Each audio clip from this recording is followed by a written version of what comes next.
Alrighty, hi everyone. Well, all five of you probably that are watching. I just wanted to make a quick video today to show you all something neat I've come across and thought that might be interesting.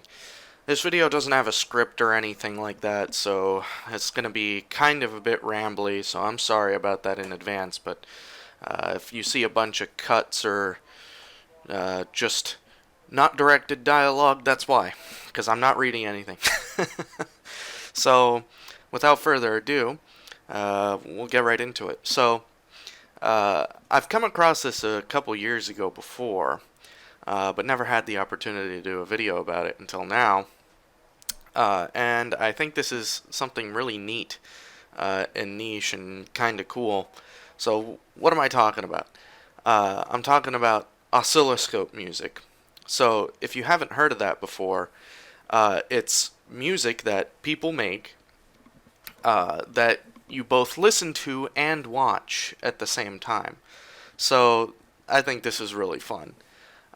There's only a handful of people that I'm aware of that actually make it. Let's get a couple of them up here on YouTube.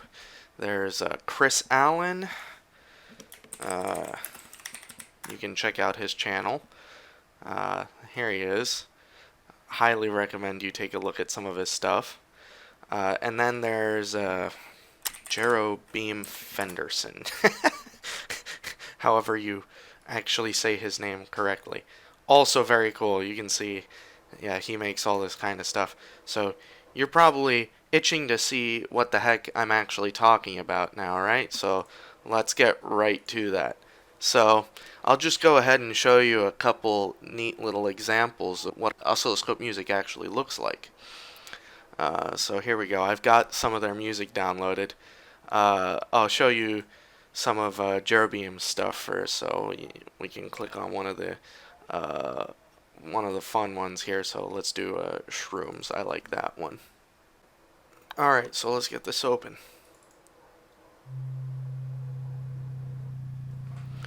So you can already see some really wild stuff going on. You can hear the music in the background a little bit, right? So you can see on my scope all these crazy patterns getting drawn out, and I mean, I'll just let you enjoy this for a second.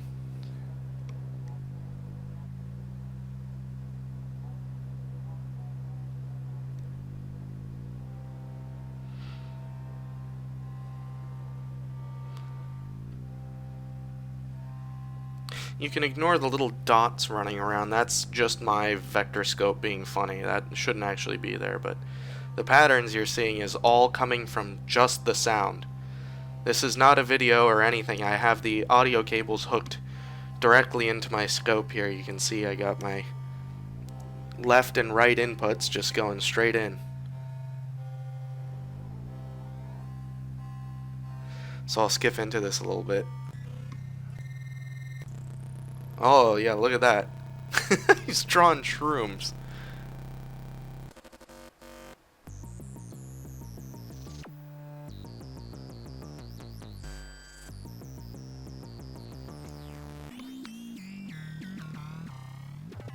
Yeah, so if we go back and find the first shroom here. There we go. Yeah, we can even look at the time domain signal for this, right? You can see that. So right now I'm just pressing the button and switching between the vector display and the time display. So I'll explain what that means in a minute here. But yeah, I just think all this is really neat and fun. Here's another one Jerobeam Fenderson made called Asteroids. Yeah, check that out. It's wild.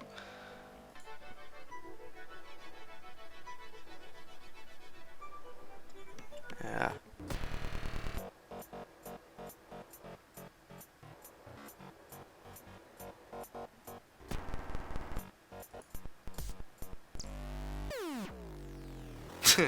This is crazy stuff.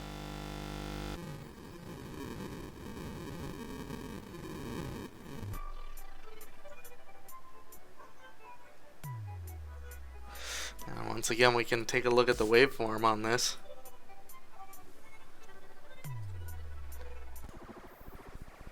And take a look at that waveform. Oh yeah, can't see anything there, but on the vectorscope it's an image. It's actually something.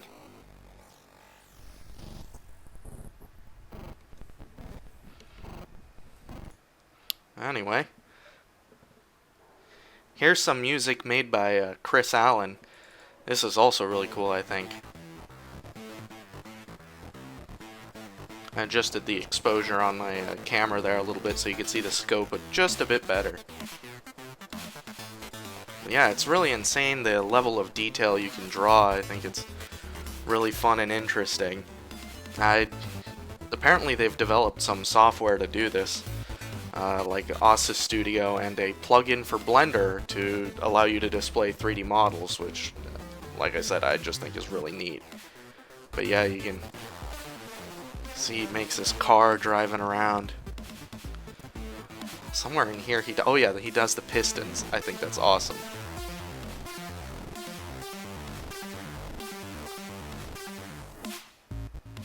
Yeah, really cool stuff.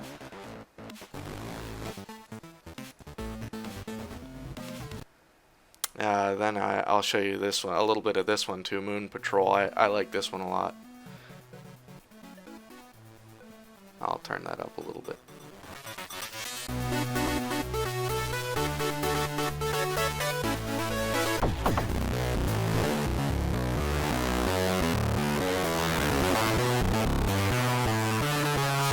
This little moon buggy guy.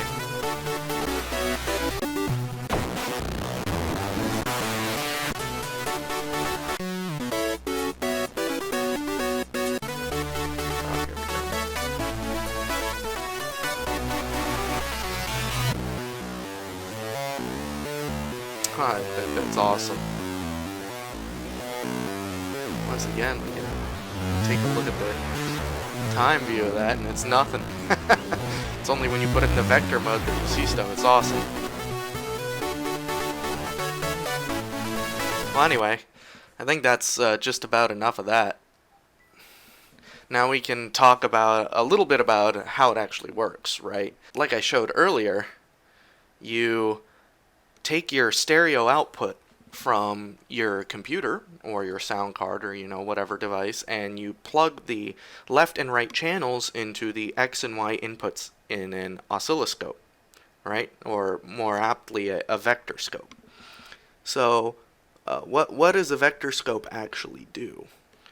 So the scope actually draws your left and right inputs on the X and Y axis. So that's the horizontal and vertical axis here. So the amplitude of your signal in the left and right channel controls where this dot goes, either left or right or up and down. So I'll show you in more detail how that works. So in order to kind of illustrate this, I went ahead and used GNU Radio to make a flow graph with a signal generator that lets you take a look at this. So you don't have to know all about this. This is just a convenient way for me to demonstrate for you. But basically, GNU Radio, if you've watched my channel, you probably already know what it is. But it's a software for signal processing, specifically for software-defined radio or really digital signal processing in general. Is what you would use this for. So it's a flow graph based language that lets you put together these flows that perform different functions on signals. So what I've gone ahead and done is made a little flow graph that generates some different signals, which you can see here, and passes them through to my sound card. So I'm running my sound card at 192,000 samples per second, 192 kilohertz. So I have a pretty decent sound card for this. And if you want to really play with oscilloscope music, you'll need a fairly decent sound card. Otherwise, your images won't be very good. But yeah, so as you can see here, I have the signal sources. They go through some optional multiplication, and then they just go out to my audio sync, and then a little graphical GUI visualizer. So I'll go ahead and start this, and we can see what this looks like. There we go. So you can see a circle on my scope now. And then you can see what's going into the right and left channels here. And I've got a whole bunch of controls up here. So as you can see, if I put a sine and a cosine, right, it draws a perfect circle. So that's kind of interesting. Well, let's take that down a notch, right? Let's not get ahead of ourselves. So let's put that let's put the sine frequency to 0. So here now we can see with just the cosine on, we're just controlling the x-axis. So you can see that, you know, with no more sine, we don't have any more vertical deviation. We just have x deviation of our dot. So let's turn the frequency of our horizontal channel down too. Okay, now you see we just have a dot. So you can see we just have a dot when we're not putting anything in.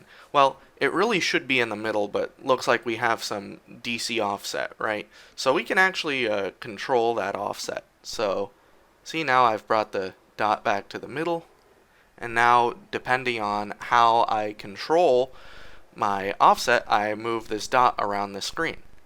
And the same thing would go for the vertical channel, right? So depending on what amplitude I put through each of these channels, changes the voltage on the input and changes where the dot is on the screen. So that's kind of fun. So let's put those offsets back to 0 and see what happens if I increase the frequency. See, now the dot's going from side to side. And what if I do the same thing for channel 1? Oh yeah, see, now it's moving around in an ellipse. So basically, and you can see these signals in the time domain here, and I can also show you on the scope. So we're getting the same thing, right? This is just the software, and this is my actual hardware. So if, you know, I increase the frequency of these guys, you can get all kinds of weird patterns. But really, as if they're the same frequency, it'll always be a circle or ellipse kind of thing depending on the phase, right? So if I change the phase, you can see it messes with the shape of the ellipse. So if I go ahead and just relaunch that to relock the phase there. So right now we're generating 2 tones at 440 hertz, right? So we're generating a perfect circle. We got a perfect sine and a perfect cosine. So what happens if I change the frequency a little bit? Whoa. Now we get this wacky thing where the circle's, you know, rotating around. So if I change the frequency more, I get even weirder and weirder patterns. So you can get all kinds of really, really interesting stuff this way. And these are actually called Lissajous patterns or Lissajous curves. So you can see here, there's a wiki article for it you can look at if you're interested. But that's what these patterns are called. It's the interference of these two different frequencies. And so you can do all the even harmonics even if you want. You get all kinds of fun stuff. And then you can keep messing with the frequency and get all weirder and weirder things. It's really neat what you can do. You can draw all kinds of stuff. So if I have these multiply functions that I've added, right? So I've added these multiplications. Let me turn that down just a little smidge. You can mess with that too. So if I do channel 3, for example, we'll multiply my left or right. I forget which one. So let's put that to a sine. So that enables it. There we go. So we just enabled channel 3. So if we mess with his frequency, oh yeah, we get all kinds of weird stuff. So let's vary it slightly. See, now we're kind of moving him around and getting all these weird, interesting patterns by multiplying our signal. See, we've multiplied it. And you can see that in the time here too. See, we've multiplied our one channel with another sine wave. So it's causing it to, bounce up and down like that. So you get all kinds of funky, interesting patterns. You're not even just limited to, sines, right? You can do any kind of function you want and draw anything you could imagine. So I can, change channel 1 to be a square wave. Oh yeah, then we get something really weird looking. I probably need to. So if I mess with the frequency of that, ooh, we get these weird moving things. And you can see the edges of my square aren't perfect. They have this little bit of oscillation, this ringing on the end. That's because I don't have infinite frequencies, right? You can see it doesn't have it on the scope, but on my scope we get a little bit of ringing. See on the rising edge of the square wave there. But anyway, yeah, you can, like I said, do a lot of interesting things. So if I change them both to a square, here we go. So now I need to go back and adjust channel 1 or 2. Oh yeah, see now it's flipping around back and forth. Yeah, it sounds real weird. So yeah, I'm making a little square with dots there. And we'll touch on that again in a second here. But I can, change one of these guys to be a triangle wave or something fun, and then the other one to a cosine, and just mess with it. It's really kind of fascinating what kind of crazy stuff you can make. It's pretty fun. So of course the guys that make the music, are a lot more skilled than me at this, but nevertheless you can make some pretty funky, interesting stuff. So you can see here I've just messed with it a little bit, and you can make all kinds of funky things. I enabled both the multiplications and just set all these channels to have, slightly different frequencies, and you get just already these really interesting little objects from, a really basic signal. And I can just, keep playing with this and get this running little sine wave, and now we, play with this channel, and oh, what is that? And, it just makes you appreciate kind of the skill it takes to not only, make these look interesting, but also make music out of it at the same time. I kind of blows my mind that someone's able to do that at all. But yeah, it's just a lot of really different, crazy, wacky guys you can make with this. I mean, look at this, such a simple waveform in time, but on the vector display, it's really wacky. Really crazy stuff. Alright, and then for the last little part I want to talk about in this video is displaying radio signals on the vectorscope. And what do I mean by that? At this point you're also probably thinking, of course it wouldn't be a video, by me if I didn't make it about radio somehow, but, it's always gotta be this way. It's just what I like to do. It's the electrical comms engineer in me coming out that's just gotta try this kind of stuff with anything that I do. So, earlier I showed you this flow graph where I was just, generating the basic sine waves and signals and the weird patterns you could generate. But on top of that, that will show you the same thing as a constellation plot. So if you're into communications and stuff, you're already aware of what a constellation is. But if you're not, this will probably be like really confusing and random to you, but still maybe a little bit interesting. But you can display a constellation for your signal on the vectorscope, which I think is really interesting. So I've made a little flow graph here that generates, some random numbers and then modulates them onto any constellation you want. So basically any square point constellation. So I just specify, here how many points I want, and it will generate that signal for me. And just put it out to my sound card once again. So I take the complex values and turn them into my left and right channel and put them out to the sound card. So here it's worth saying that one of the principles of GNU Radio is that it works entirely on complex values, and that's what lends it to doing interesting stuff with a vectorscope, because you have these two different data streams. So I'll just show you what I'm talking about. So I'm going to generate some, since my constellation is set to 4, that's going to be QPSK, quadrature phase shift keying. So that's 4 constellation points, and 2 bits per symbol, right? Because you take log base 2. So if you have 4 different states that your signal can be in, right, you know that can represent 2 bits, right? So that's, 2 to the power of 2 is 4. So you get 4 different points. But enough of me yapping, let me just show you what I'm talking about. Oh my goodness. I had my speakers turned up, sorry. RIP headphone users. But there you go, you can see it on my scope now.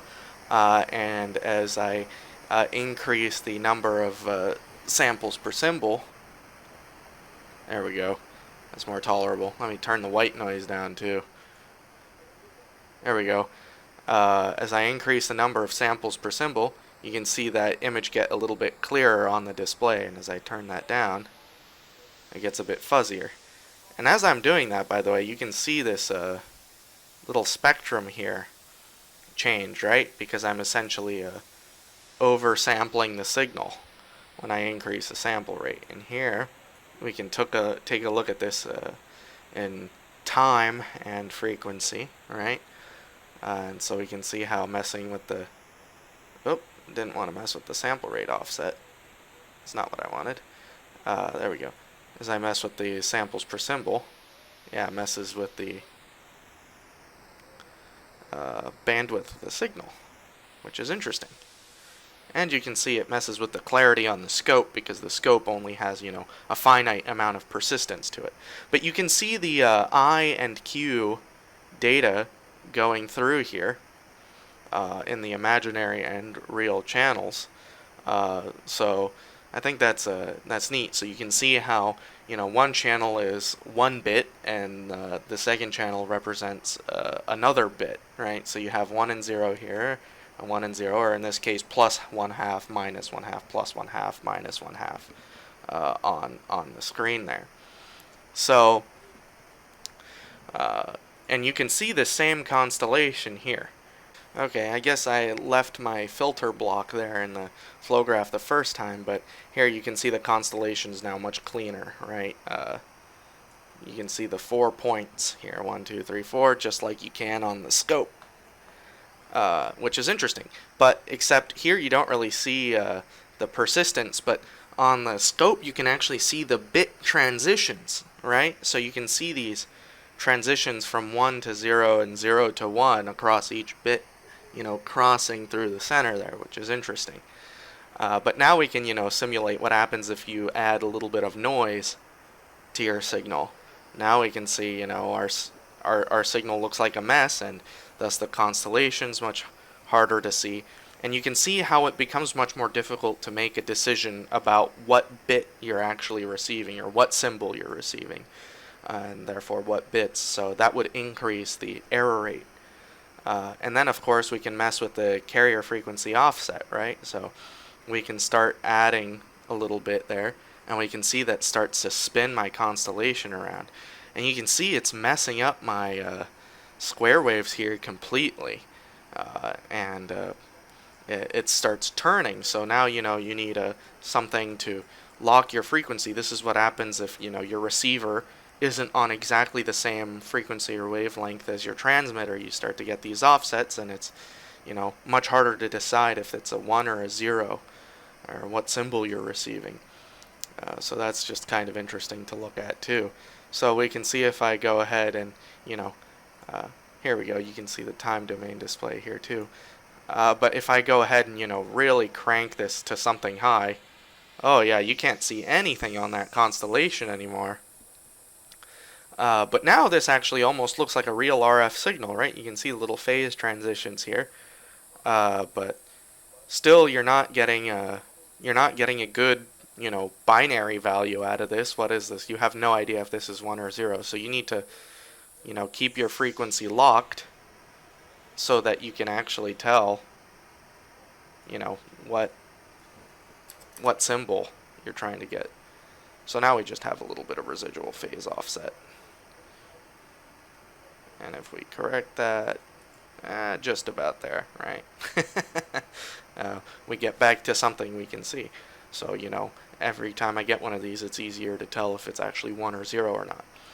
But anyway, that's a fun one. So now we can try more points, right? Well, we can try 8 points. So that will be, log 2 is 3 bits per symbol, right? So now we have 8 states. Oh, look at that. So now we can see these states, or, we can do 16 QAM, quadrature amplitude modulation, right? So now, oh, look at that. We can see 16 different points and all their transitions between states. And you'll see that the imaginary and real signal now are going to have both of them are going to have 4 discrete states, right? So we have 4 states in the imaginary and real channels, so that gives us 16 total states for the signal. So we can have, if we do the log 2 here, right, we have 4 bits per symbol, as you can see in my flow graph there. So that's neat. And of course, we can go higher. We can do 64 QAM and see what we get. Oh yeah, now my vectorscope is struggling, right? And so is this thing. You can see we're so oversampled that the persistence on the constellation isn't enough. But you see, if I decrease that, we get the full constellation. But of course, it's a mess on the vectorscope. But yeah, just kind of neat to look at, I think, and we can try 256 QAM if we're feeling really brave, right? Oh yeah, look at that.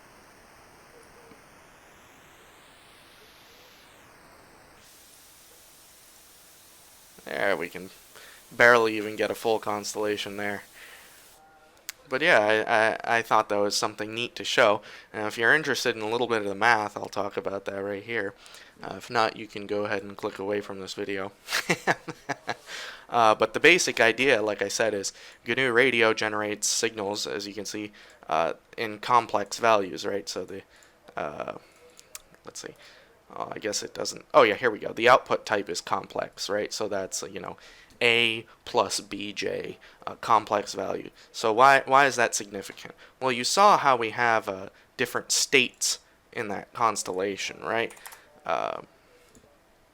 If we do QPSK again, there we go. You can see how we have these 4 discrete points, right? And I mentioned earlier, I showed you how this is a display that shows x and y coordinates, essentially, right?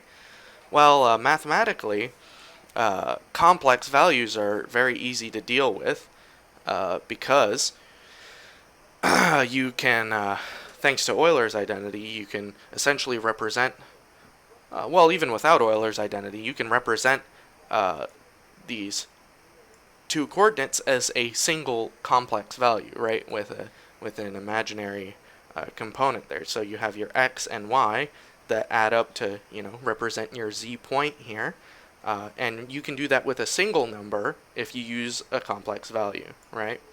So this is interesting because from there we can see that if you have this, point, so like say, here, you have that point that you want to represent in your signal.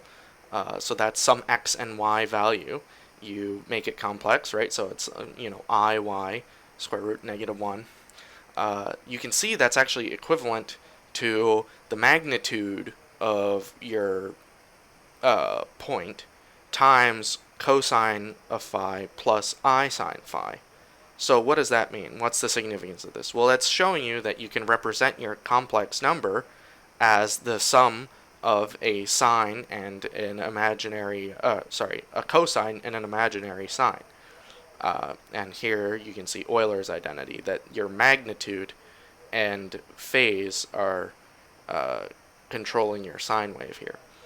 So this is cool. This shows us that we can, like I said, represent a coordinate, a two-dimensional coordinate, as a complex value that is also equivalent to the sum of sines and cosines. Well, this is great because like we can see here, this means that we can translate this to a radio frequency, right? Because right now, when we're looking at this signal, this is baseband, right? This means we have zero frequency. These are DC signals. Well, if we want to transmit over the radio, we need to transmit, at some frequency. Well, we can't very well do that with baseband, but we can, do it with a cosine that actually has some frequency, right? So this is an imaginary signal as well, and we, real signals are real, right? Imaginary numbers only exist as a mathematical construct. They don't, something imaginary doesn't actually exist, so we need to find a way to actually transmit that as a real value. If you look at quadrature amplitude modulation, it explains the idea of how to do this rather succinctly. So what we can do, if I can zoom in here and show you the function. There we go, one of these days. Oh my goodness. Okay, here we go. So we can just take our I, or x coordinate, and q, or y coordinate, and multiply them by a cosine and a sine, right? And this 2 pi fc would be our carrier frequency. So that could be like, 88 megahertz, for example, 88.1, like the FM in your car, or 107.3 or something like that, right? You can take any arbitrary x and y data and upconvert it to whatever frequency you want, as shown in this equation. So that's exactly how you would transmit, this signal that we're generating here, is you would take this imaginary and real stream, your I and your Q, and pass it through a mixer. So this multiplies your I by cosine, and you have this 90-degree phase shift to get your sine, and you multiply your Q by sine, and then you sum these guys, and that's your output radio signal. An approximation of this would be as if, if I wanted to transmit this signal, see how it's zero frequency here in the middle, here we go, zero frequency here. If I wanted to transmit this at 1000 kilohertz, I'm essentially, multiplying this frequency now by 1 kilohertz, right? And you can see now that our square wave is on top of this 1 kilohertz signal. And so in this case, you can actually just take this real signal here, and that's your actual real signal. But of course, when working with software-defined radio or what have you, you take both of these streams and you let your actual radio do the frequency up conversion, right? So your radio actually has this hardware inside it. Your SDR will have this hardware that, will take your I and Q and multiply it up to your desired frequency. I know that probably didn't make a whole ton of sense if you're new to this, and I'm sorry about that. Maybe sometime I'll make an actual scripted video that does a better explanation of everything, but for now, thanks for watching, and I hope you found it interesting.